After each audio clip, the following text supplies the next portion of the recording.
President Marcos says the education sector was neglected in the past years. Ivy Reyes reports. President Bongbong Marcos underscores the importance of tending to the education sector as he spoke before presidential scholars of Obando, Bulacan Thursday morning.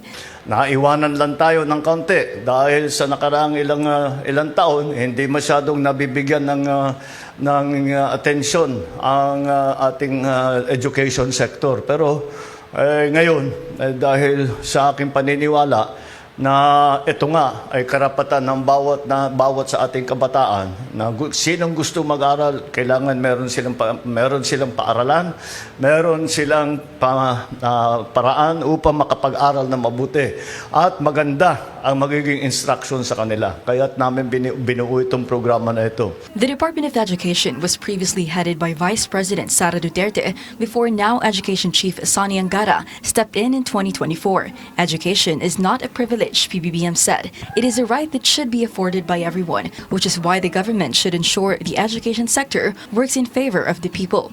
The program is under the 200,000 peso aid granted to all barangays in the Philippines under the Bawat Bayan Makikinabang program funded by the Local Government Support Fund. Sa ganung paraan, makakatulong tayo ng napakarami dahil ang barangay sa Pilipinas, more than 42,000.